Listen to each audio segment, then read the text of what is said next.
Boa noite, irmãos. Mais uma quarta-feira juntos. Convidar vocês para o livro de Filipenses, capítulo 1, verso 12 e 18. É o mesmo livro, o mesmo capítulo, mas são outras lições. Paulo diz: E quero, irmãos, que saibais que as coisas que me aconteceram contribuíram para maior proveito do Evangelho. O que aconteceu a Paulo foi a sua prisão. O que ele chama de proveito do Evangelho é o Evangelho chegar aonde não tinha ainda chegado. É, por assim dizer, o evangelismo.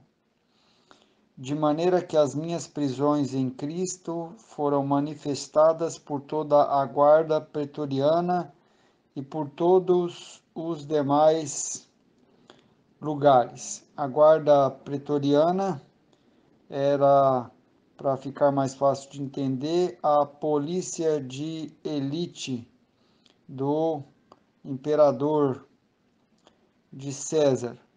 Então, Deus tem seus meios para fazer o evangelho chegar assim naqueles lugares que diríamos mais baixos de uma escala social e também naqueles lugares mais altos, porque Deus quer salvar a todos. E em seguida Paulo diz: E muitos dos irmãos no Senhor, tomando ânimo com as minhas prisões, ousam falar a palavra mais confiadamente, sem temor. Três lições aqui nesse verso. Número 1, que a tarefa de anunciar o Evangelho não é tarefa exclusiva dos apóstolos, nem dos discípulos, nem dos diáconos, nem dos irmãos mais velhos da igreja, nem do pastor. Não é tarefa exclusiva de ninguém. Se você ouviu o Evangelho, se você creu, se você foi beneficiado pelo Evangelho, é sua missão proclamar o Evangelho. Paulo diz aqui que muitos dos irmãos no Senhor tomaram ânimo com as prisões dele e estão falando com mais ousadia e sem medo a palavra do Senhor. Então, nisso está o benefício da sua prisão. Número 1, que o Evangelho está chegando onde não tinha chegado antes. Número 2, que as pessoas estão mais animadas e confiadas em Deus para anunciar o Evangelho. Alguns dizem para nós que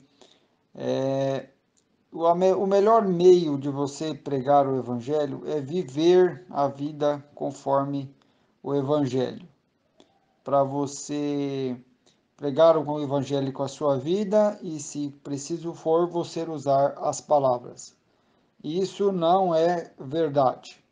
O Evangelho é uma mensagem, é uma proclamação.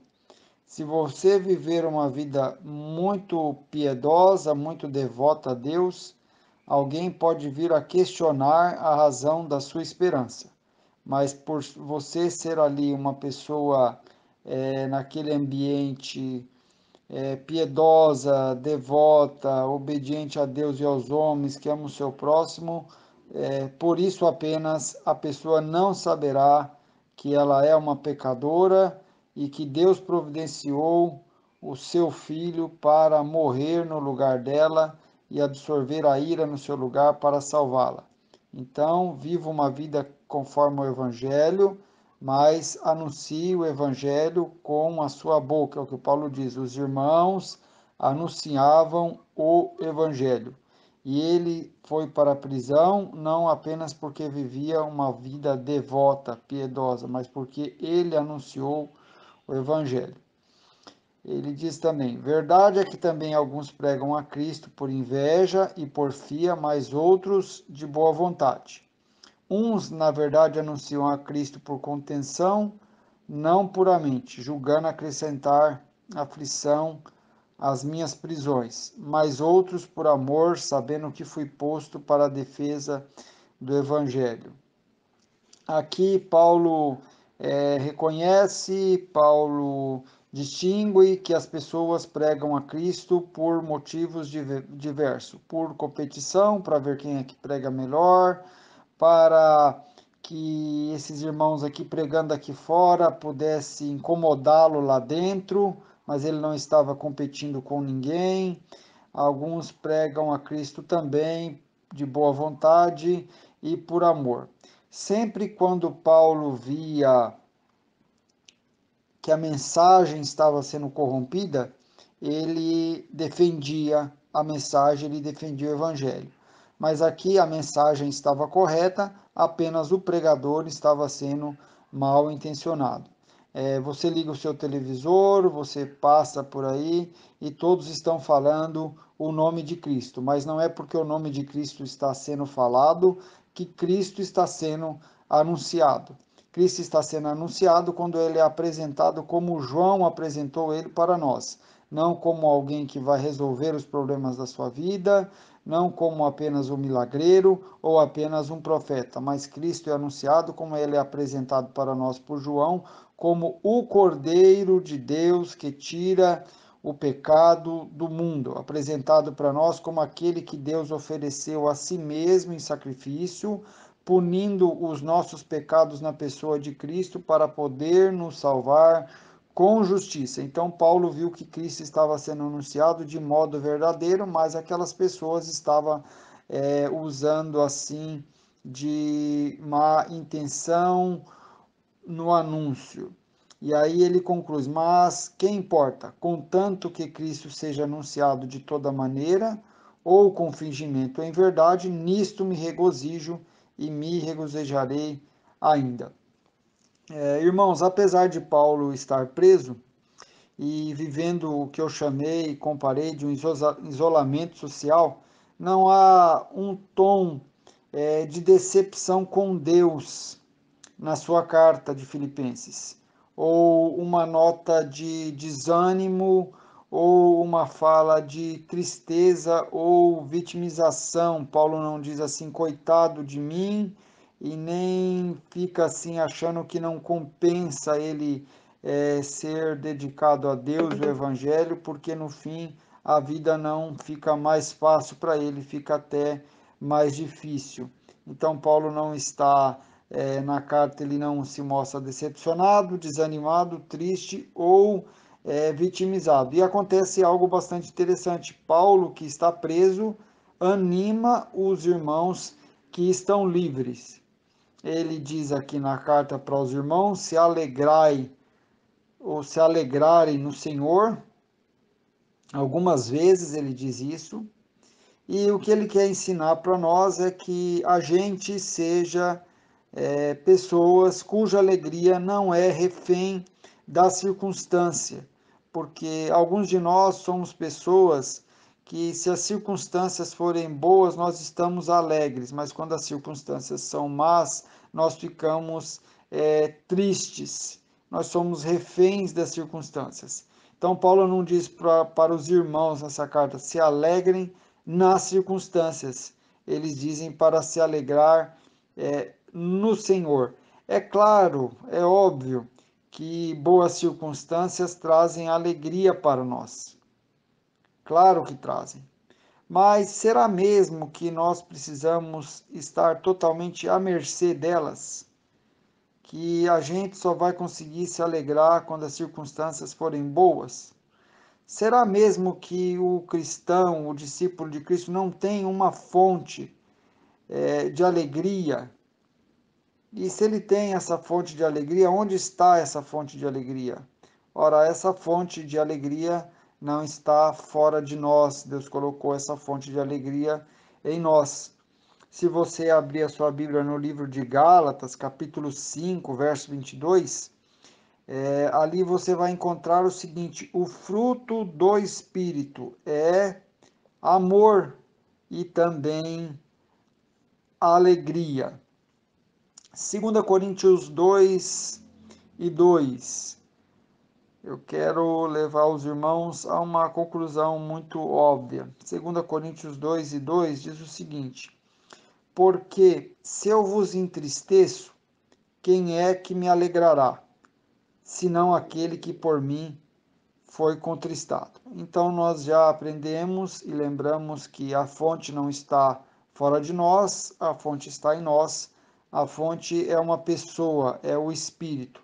E a produção, o fruto do Espírito em nós é amor e é alegria. E aqui Paulo diz que ele diz para a igreja de Corinto que não é bom que se ele se entristecer aqueles irmãos, quem é que vai alegrá-lo? Porque aqueles irmãos causam alegria nele. Ele disse isso para a igreja de Corinto diretamente, mas ele revelou para nós um princípio abrangente. Qual é esse princípio? O princípio é: você não deve entristecer aquele que te alegra, não é verdade? Se a minha esposa traz alegria para mim, se ela é também uma fonte de alegria para mim, por que eu deva entristecê-la? Se eu entristecê-la, quem vai me alegrar? Entristecer, quem pode nos alegrar, é semear tristeza. Entristecer, quem pode nos alegrar, é tapar a fonte onde nós bebemos alegria. E então Paulo ensina isso, e é uma sabedoria você perceber as fontes de alegria na sua vida, que são muitas, e você cuidar dessas fontes, não entristecer, não destruir aquilo que te traz alegria. E em Efésios, capítulo 4, 29 a 32, nós encontramos o seguinte: Paulo diz o seguinte: não saia da vossa boca nenhuma palavra torpe, mas só a que for boa para promover a edificação, para que dê graça aos que a ouvem. Então, o cristão, o discípulo de Cristo, ele não está preocupado em não falar palavrão apenas, mas em falar apenas aquilo que edifica o outro. Pode ser uma verdade em amor dura para o outro, mas é falada na intenção e no propósito de edificar o outro. E aí nós vimos que nós não devemos entristecer aquele que nos alegra, seja ele uma pessoa, seja ele o próprio Espírito Santo. E aqui ele diz: e não entristeçais o Espírito Santo de Deus, no qual estáis selados para o dia da redenção. Então, é o Espírito Santo quem nos alegra na produção do seu fruto, que é a alegria. Então, se eu entristeço o Espírito Santo, quem me alegrará? Se eu entristeço aquele que me alegra, quem vai me alegrar se eu entristeci aquele que me alegra? E aí ele diz como nós podemos entristecer o Espírito. Nós podemos entristecer o Espírito quando nós ferimos as pessoas. Quando nós ferimos as pessoas, indiretamente nós entristecemos o espírito, nós entristecemos as pessoas e entristecemos o espírito. No versículo antes, nós descobrimos que nós entristecemos o espírito como nós falamos uma palavra que não traz graça para o outro, que não promove a edificação, mas a destruição daquela pessoa. E aqui ele diz que nós entristecemos o espírito quando nós ficamos amargurados, e nós ficamos amargurados quando nós não perdoamos. Que nós entristecemos o espírito quando nós ficamos irados, quando nós ficamos assim coléricos. Que nós entristecemos o espírito com gritaria, quando em vez de falarmos, nós gritamos com raiva. Algumas pessoas têm apenas um tom de voz mais alto, é diferente da pessoa que grita. O grito é uma fala com ódio em um tom mais alto que o normal. Para nós não blasfemarmos e não usarmos de malícia. Antes, sede uns para com os outros benignos, misericordiosos, perdoando-vos uns aos outros, como também Deus vos perdoou em Cristo. Então, Amargura, ira, cólera, gritaria, blasfêmia e malícia são coisas que entristecem o espírito. E se a gente entristece o espírito, logo a gente tapa a fonte de alegria que nos habita.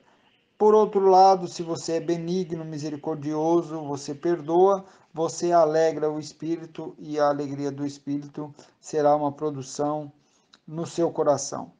A conclusão que nós chegamos é: muitas vezes nós não conseguimos nos alegrar acima da circunstância porque nós entristecemos o espírito que pode nos trazer alegria. É isso que Davi prova quando ele pecou. Ele diz a Deus: torna a dar-me a alegria da tua salvação e sustém-me com um espírito voluntário. Quando ele peca, ele entristece o Espírito Santo o entristece para arrependimento. E ele diz a Deus: torna a dar-me a alegria da tua salvação. E isso é uma esperança para você. Se você tem por falta de cuidado, por negligência, pela pecaminosidade que habita o nosso coração, entristecido as pessoas no trato, indiretamente você tem entristecido o Espírito Santo. E a sua fonte de alegria fica sendo só essas fontes naturais que até os ateus também dispõem delas. Mas você pode, em arrependimento, por essa simples palavra que foi anunciada, dirigir uma oração a Deus e pedir para Ele devolver não a sua salvação, que não pode ser perdida, mas a alegria da salvação. E essa alegria do Espírito Santo em nós não é uma alegria alienada, uma alegria de quem está desconectado da realidade, de quem está assim no mundo da lua, quem viajou para Nárnia, quem se desconectou da vida real. Não é uma alegria alienada. Não é uma alegria de quem provou assim uma droga. E não é a alegria também de quem nem sabe por quê. Por que você está alegre? Não sei, nem sei por quê. É porque eu tenho o Espírito Santo. Não, não é assim. A alegria do Espírito Santo é uma alegria baseada sobre fatos concretos da fé. Davi disse: volta a dar-me a alegria da tua salvação. A alegria do cristão está baseada na salvação que ele recebeu pela graça do seu Senhor. É a alegria de ter sido salvo da ira de Deus, porque Cristo foi colocado no seu lugar e bebeu o cálice da ira para que você bebesse o cálice da salvação. A alegria do Espírito Santo são a alegria das promessas de Deus. Ele coloca essas promessas no nosso coração se apropria delas, como por exemplo, quando Deus diz: não te deixarei, nem te abandonarei. Então, em momentos difíceis, você tem a alegria da presença do Senhor. E por que não dizer, você tem também a alegria do perdão dos seus pecados. Salmos 32 é o Salmos que Davi escreveu depois que confessou o seu pecado, e ali, confessado o seu pecado, a alegria surge no coração dele. Ele diz: bem-aventurado aquele cuja transgressão é perdoada e cujo pecado é coberto. Bem-aventurado a quem o Senhor não imputa maldade e em cujo espírito não há engano. Quando eu guardei silêncio, envelheceram os meus ossos pelo meu bramido em todo dia, porque de dia e de noite a tua mão pesava sobre mim. O meu humor se tornou em sequidão de estio, tristeza aí. E aí ele diz: confessei-te o meu pecado e a minha maldade não encobri. Dizia eu: confessarei ao Senhor as minhas transgressões e tu perdoaste a maldade do meu pecado. Então, resumindo, e de forma bem didática, é isso. Nós podemos nos alegrar no Senhor. Essa alegria no Senhor não está numa fonte fora de nós, está em nós, na pessoa do seu Espírito Santo. Mas para que essa alegria espiritual, sobrenatural, maravilhosa possa ser mantida em nós, nós não podemos entristecer aquele que pode nos alegrar com alegria sobrenatural, que é o seu Espírito Santo. E nós não podemos feri-lo, ferindo ele indiretamente através de distrato com as pessoas. Mas se isso aconteceu, e isso acontece com todos nós, nós temos um Deus maravilhoso, perdoador, misericordioso, que olha sempre para o humilde. Diga a Deus para devolver a alegria da sua salvação e trate melhor as pessoas no seu convívio e viva feliz. Alegrai-vos no Senhor, outra vez digo, alegrai-vos no Senhor.